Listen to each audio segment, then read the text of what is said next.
So now we start with chapter 3, the very beginning of what could be called behavioral, maybe pre-behavioral. Intermezzo period, a decade, where already work by Kahneman Tversky was done on biases and heuristics, and it was very influential, very successful, but not very much exactly what economics needs. So they developed these biases and heuristics in the 1970s, and they were already attempts, and successful attempts, to model irrationalities, to reckon with the irrationalities in human behavior and see system in it. Only they were more psychology. These authors were psychologists, or they were capable enough to speak the language that the economists could also understand, but they started as psychologists. And these approaches, this work was non-quantitative, and economics usually wants quantitative models. So in that sense, what they did was not very well suited for mainstream economics, but it was influential in many disciplines, many social sciences, many citations, as I said. And they were inspired by the problems that I mentioned in the previous chapter. And also, by the way, bounded rationality by Simon, he worked on that, was also influenced, but I have no time to discuss how that impacted, but it also played a role. Heuristics are simple, useful rules that can be used in many situations, but sometimes go astray, sometimes lead to biases. And that happens, for instance, with our vision. And of course, they were psychology, they were inspired by things in psychology. And in psychology, there are many investigations how our vision works. And our eyes use all kinds of heuristics that sometimes go astray. An example, consider two squares.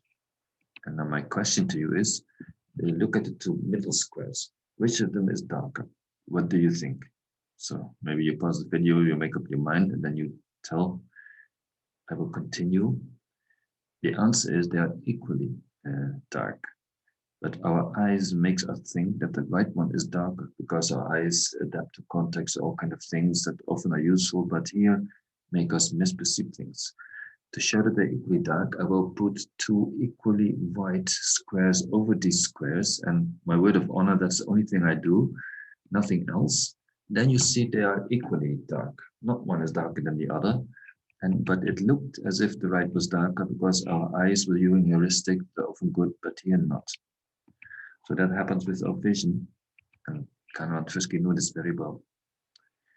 They thought that our brain and our decision making will work in a similar fashion. We used heuristics, and sometimes they can find systematic ways in which it goes wrong. Here's one of those heuristics is representativeness heuristic, and if you have to judge whether something belongs to something, then similarity plays a big role. That can lead us astray sometimes. So here's a story. I just let you read. I will not read, but read yourself now.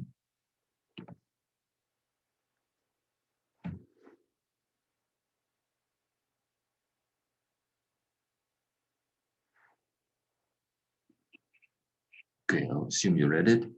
What is more probable?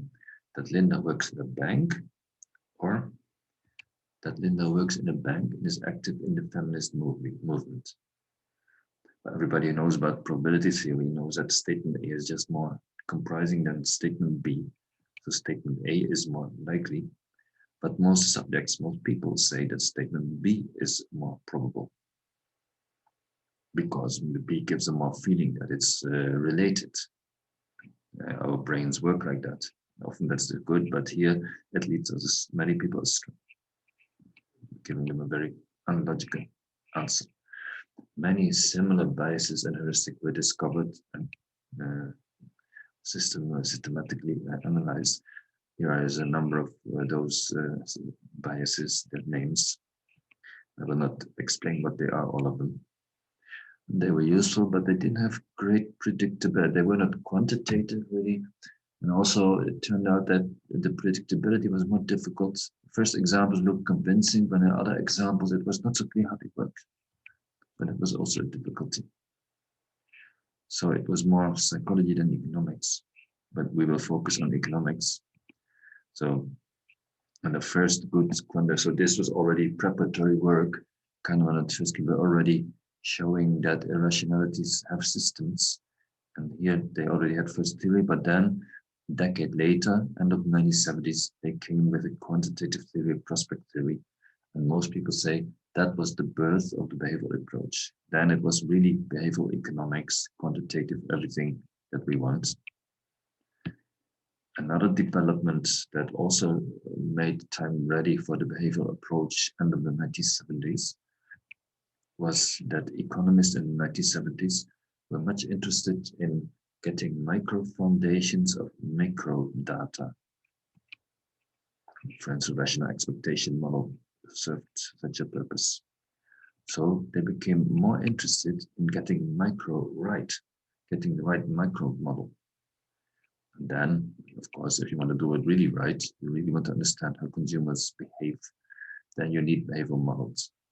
So that's another reason that contributed to time in the end of the 1970s being ready for behavioral models to come. And of course, the main reason was all those problems that I mentioned in the previous chapter. There were so many that people understood we need to do something. So that's the next thing to come. That will be part 2. Next week, next meeting, I will get into all kind of theories of that kind.